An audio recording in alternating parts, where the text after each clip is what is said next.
আসসালামু আলাইকুম বন্ধুরা, ইতিমধ্যে টেস্ট ও টি-20 ক্রিকেটকে বিদায় জানিয়েছেন সাকিব আল হাসান। তবে নিজের ক্যারিয়ারের শেষ টেস্টটি খেলতে চেয়েছিলেন দেশের মাটিতে। তাই তো অক্টোবরে হতে যাওয়া সাউথ আফ্রিকার বিপক্ষে টেস্ট সিরিজে খেলতে চেয়ে বিসিবির কাছে নিরাপত্তা চেয়েছিলেন সাকিব আল হাসান। তবে সাকিব আল হাসানকে নিরাপত্তা দিতে আশ্বস্ত করতে পারেনি বাংলাদেশের ক্রিকেট বোর্ড বিসিবির প্রধান ফারুক আহমেদ। তিনি জানিয়ে দিয়েছেন সাকিব আল হাসান দেশে আসলে তাকে নিরাপত্তা দিতে পারবে না বিসিবি। তবে এবার সাকিব আল হাসানকে সুখবর দিলেন বাংলাদেশের ক্রীড়া উপদেষ্টা আসিফ মাহমুদ। তিনি বলেছেন সাকিব আল হাসান বাংলাদেশের একজন নাগরিক, তাই তো প্রত্যেক নাগরিকের নিরাপত্তা দিতে বাধ্য রাষ্ট্র। পাশাপাশি তিনি আরও বলেছেন সাকিব আল হাসান বাংলাদেশ জাতীয় দলের একজন খেলোয়াড়, তাই তো সাকিব আল হাসান দেশে খেলতে আসলে সব ধরনের নিরাপত্তা দেবে বিসিবি, এমনটাই বলেছেন ক্রীড়া উপদেষ্টা আসিফ মাহমুদ। তবে পাশাপাশি তিনি সাংবাদিকদের উল্টো প্রশ্ন করেছেন। তিনি বলেছেন, আপনাদের মনে রাখতে হবে সাকিব আল হাসানের পরিচয় কিন্তু দুটা।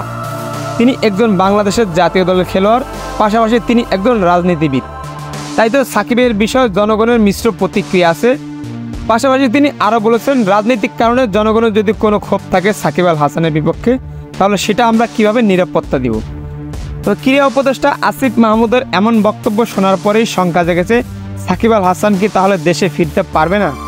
কেননা একদিকে যেমন সাকিব আল হাসানকে নিরাপত্তা দিতে চেয়েছে বাংলাদেশ ক্রিকেট বোর্ড বিসিবি, অন্যদিকে জনগণের খবর বিষয়ে মনে করে দিয়েছেন আসিফ মাহমুদ। তাই তো স্বাভাবিকভাবেই ধারণা করা হচ্ছে হয়তো সাকিব আল হাসান আর দেশে ফিরতে পারবে না, বিদেশের মাটিতেই নিজের ক্যারিয়ার শেষ করতে হবে।